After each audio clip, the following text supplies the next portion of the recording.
வாழ வைக்கும் இயற்கைக்கு நன்றி கூறுகின்றேன்.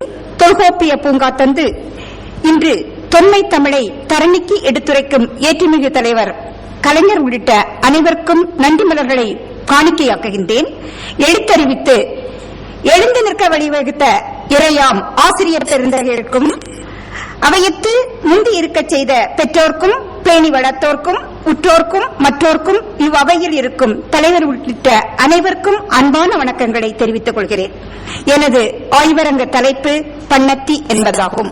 இப்பண்ணத்தி என்ற பெயர் முதலில் எடுத்தாளப்படும் நூல் தொல்காப்பியம். தனக்கு முற்பட்ட நூல்களை காத்து இயம்பிய காரணத்தால் தொல்காப்பியம் என்கின்ற பெயரை உடையதாக திகழ்கிறது தொல்காப்பியம். இத்தொல்காப்பியம் எழுத்ததிகாரம், சொல்லதிகாரம், பொருளதிகாரம் என்று 3 இயல்களை உடையது. அவற்றில் செய்யுளியலில் பண்ணத்தி என்கின்ற பெயர் எடுத்தாளப்படுகிறது.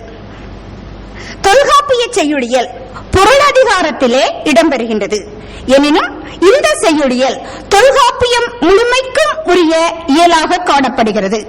அந்த வகையில செய்யுளியலை கூற வந்த தொல்காப்பியர் பிற எல்லா இயல்களிலும் இல்லாத வேறுபாடான ஒரு அமைப்பை செய்யுளியலில் சுட்டிக்காட்டுகிறார். அது தொல்காப்பிய செய்யுளியலின் முதல் நூற்பா. இந்த நூற்பா இன்னுரை போன்று காணப்படுகிறது. மாத்திரை, எழுத்தியல், அசைவகை என, யாத்த, சீரே, அடி, ஆப்பு என, மரபே, தூக்கே, தொடைவகை என, நோக்கே, பாவை, அளவியல் என என்று சொல்லப்படுகின்ற தொல்காப்பிய நூற்பா மாத்திரை முதலான எழுத்துக்களுடைய செய்யுளுடைய உறுப்புகளை சொல்லுகின்றது. இந்த மாதிரி தொகுத்து கூறுகின்ற மரபு தொல்காப்பியத்தில் செய்யுளியலில் மட்டும் காணப்படுகின்ற இடம். ஆனா இந்த பண்ணத்தை பற்றி தொல்காப்பியர் எங்கு சொல்லுகின்றார் என்னால், பண்ணத்தி என்று யாப்பு வகையினை தொல்காப்பியர் செய்யுளியல்ல முதல் நூற்பாவில் சொல்லவில்லை. பா, யாப்பு என்கின்ற உறுப்புகளை சொல்லுகிறார். பாட்டு உட்பட யாப்பு 7 வகைப்படும் என்றும், இவற்றுள் அடிவரை உடையதை பாட்டு என்றும், உரை நூல் என்பவற்றை அடிவரை இறை இல்லாதவை என்றும் கூறியுள்ளார். இவற்றை தொடர்ந்து இடம்பெறும் நூற்பாவில் பண்ணத்தி என்னும் யாப்பு வகையினை சுட்டியிருக்கிறார். பண்ணத்தி, பண் கூட்டல் நத்தி = பண்ணத்தி. இந்த பண்ணை விரும்புதல் என்பது இதனுடைய பொருள். பாட்டிடை கலந்த பொருளவாகி பாட்டில் இயல பண்ணத்தியே என்பது தொல்காப்பிய நூற்பா. இதனால் பாட்டு இடையில் கலந்து வரும், பொருள் உடையதாக வரும், பாட்டின் இயல்பினை உடையதாக வரும், பண்ணத்தி என்கின்ற பெயரை உடையதாக வரும் என்பது இந்த நூற்பாவினுடைய பொருளாகும். இதற்கு உரை கூற வந்த இளம்பூரணர் பண்ணை தோற்றுவித்தலால் பண்ணத்தி என்பது காரண பெயர் என கருதினார். பண்ணை பற்றிய செய்திகளை எனக்கு முன்னாடி பேசிய சகோதரன் மிக அழகாக சொன்னார். அதனால பற்றிய செய்திகளை நான் இங்கு சொல்ல விரும்பவில்லை. அதே மாதிரி நாடக செய்யுளாகிய பாட்டும், மடையும், வஞ்சிப்பாட்டும், மோதிரப்பாட்டும், கடகண்டும் முதலாயின இதெல்லாம் பண்ணத்தியாக வரும் என்ற செயல்களை தொல்காப்பியர் உரையாசிரியராகிய பேராசிரியர் சொல்லியிருக்கிறார். ஆனால் அவர் வாழ்ந்த காலத்திலேயே சில இடங்களிலே இதற்கு எடுத்துக்காட்டுகள் கிடைக்கவில்லை என்ற சென்னையை அவர் பதிவு செய்துள்ளார். அதனால பாத்தீங்கன்னா பண்ணத்தி அப்படிங்கிற செயல் தொல்காப்பியர் காலத்தில் இருந்திருக்குது, அவருக்கு முன்னாடி காலத்தில் இருந்திருக்குது. உரையாசிரியர் காலத்துல பண்ணத்தி என்பது வழக்கிருந்தது என்கின்ற செயலை நான் அந்த தன்மையை இங்கு நான் பதிவு செய்ய விரும்புகிறேன். பிசியும் பண்ணத்தியும், பண்ணத்தி பிசி போன்றதாக வரும் என்பது தொல்காப்பியருடைய கருத்தாகும். இதனை அதுவே தானும் பிசியோடு மானும் என்று குறிப்பிடுகிறார். பிசி என்பது சாதாரணமாக பெண்கள் பேசுகின்ற விடுகதை. எனக்கு முன்னாடி பேசிய சகோதரர் பெண்கள் இசையை வளர்ப்பதில் பெண்களுடைய பங்கு அதிகம் என்கின்ற சொல்லுகின்றது. இந்த பண்ணத்தியும் விடுகதையாக வரும் என்ற செய்தியை சொல்லுகிறார். ஆனா ஒரு சின்ன தடுமாற்றம் வருகிறது.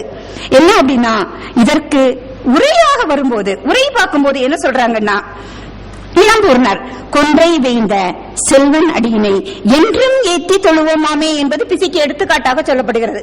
ஆனா இது விடுகதை இல்ல. பிற்காலத்தில் எழுந்தது 2 வரி உடையதாக வருவது, ஆனா விடுகதை இல்ல. அப்பவே நமக்கு என்ன தெரியுது அப்படின்னா, பண்ணத்தை பற்றிய தெளிவு அவர்கள் காலத்திலேயே இல்லை என்கின்ற செயல் நமக்கு தெரிகிறது. நிச்சயமா நான் ஒண்ணு சொல்லுகிறேன், மன்னிக்க வேண்டுகிறேன், எனக்கு இசை தெரியாது. நான் இலக்கணம் இசையும் தமிழும் இணைந்து வராத காரணம், இணைத்து படிக்காத காரணத்தினால தமிழ் இசையில இசைக்கு இலக்கணத்தை நான் இங்கு சொல்ல வந்திருக்கிறேன்.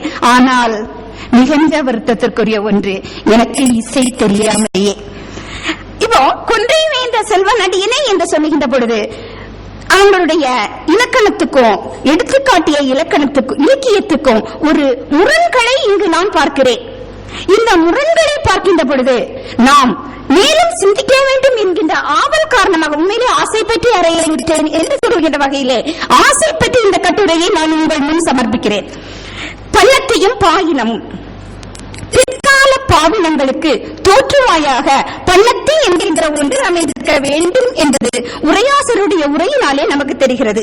அடி நீர்கிழவி ஈராறாகும் அடி இகழ்ந்து வரினும் கடிவரையின்றே. இது தொல்காப்பியரோடு பதிவு செய்யப்படவில்லை. எனவே பிற்காலத்திலே வந்த உரையாசிரியர் தன்னுடைய காலத்திலே உள்ளதை மையமாக வைத்து தான் இன்னைக்கும் எழுதியிருக்காங்க. இன்னைக்கு உள்ளதை வச்சு நம்ம பார்க்கிறோம். அந்த சமயத்துல நம்ம வாழ்ந்த காலத்தில் இதுவாக இருக்கும் என்கின்ற அனுமானத்தினால அவர் இந்த உரையை செய்திருக்க வேண்டும் என்பது என்னுடைய கருத்து. பள்ளத்தியின் அடிவரையறை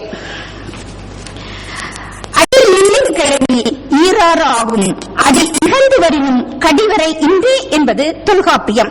அடி என்பது தொல்காப்பியருடைய காலத்துல அளவடியை குறிப்பது. நம்ம இன்னைக்கு சொல்ற அடி அல்ல, எத்தனை அடினாலும் ஒரு அடி 2 அடி அதுவும் அல்ல.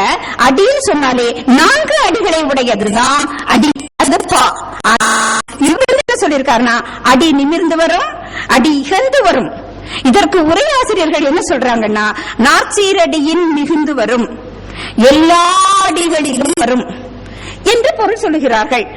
இந்த இதுக்கு இளம்பூரினர் என்ன சொல்றாருன்னா, அடி என்பது இந்த இடத்துல ஈராறு 12 அடிகளை உடையதாக வரும் என்று சொல்லிட்டு தாளிசை, துறை, விருத்தம் இந்த 3லேயும் உரழ்வதால் பெறப்படும் 4 வகை பாக்களும் தாளிசை, துறை முதலானவற்றில் உரழ்வதால 12 வகை பாக்களையும் கொண்டார். இளம்பூரினருடைய இந்த கருத்து அவர் முன்னர் 2 அடி அப்படின்னு சொல்லிட்டு கொன்றை வேந்த அப்படிங்கிற செய்தியை நம்ம சொன்னோம். அந்த முன்னாடி சொன்னதுக்கு மாறுபட்டதாக காணப்படுகிறது. மாறன் அலங்காரமும் பண்ணத்தியும் தொல்காப்பியர் காலத்திற்கு பின்னாடி யாப்பருங்கலம், யாப்பருங்கல விருத்தி முதலா தண்டி அலங்காரம் என பல்வேறு நூல்கள் காணப்படுகின்றன. ஆனா மாறன் அலங்காரம் மட்டுமே பண்ணத்தி என்கின்ற ஒன்றை பதிவு செய்திருக்கிறது. என்ன தகைசால் ஈராறு அடி நிமிர் பண்ணத்தியினும் பயில்வன ஆகும் என்பது மாறன் அலங்காரம். இதற்கு உரை கூற வந்த காரி ரத்தின கவிராயர் பண்ணத்தி என்பது பாவினம், பண்ணை தோற்றுவித்தலால் பண்ணத்தி என்று உரை கூறுகிறார். பண்ணை தோற்றுவித்தலால் பண்ணத்தின்னு சொல்லும் தன்னுடைய காலத்திற்கு ஏற்ப எழுதியிருக்கிறார் என்ற கருத்தை நாம் இங்கு பார்க்க முடிகிறது. பரிபாடலும் பண்ணத்தியும். எனக்கு பின்னாடி வருபவர்களுடைய தலைப்பை பார்த்தேன். அவர்கள் பரிபாடலை பற்றி பேசுகிறார்கள். ஆனாலும் பரிபாடல்ல என்ன இசை தனித்துறையாக வளர்ந்திருக்கிறது, முத்தமிழில் ஒன்றாக காணப்படுகிறது.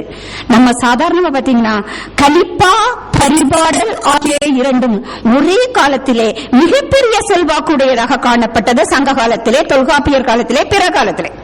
ஆனா கலிப்பா தனக்கருடைய அடையாளத்தை உடையதாக, தனித்துவத்தை உடையதாக மிகப்பெரிய அளவிலே காணப்படுகிறது. ஆனால் பரிபாடல் தன்னுடைய இயல்பை இழந்து காணாமல் போய்விட்டது பிற்காலத்தில். அதே மாதிரி பரிபாடலும் எவ்வாறு இருக்கிறதோ அதே, ஏன்னா பரிபாடல் பண்ணை மையமாக உடையது, பண்ணத்தி பண்ணை மையமாக உடையது. இது தனித்துறைக்கு போயிடுச்சு. பரிபாடலும் பண்ணத்தியும் தனித்துறையாக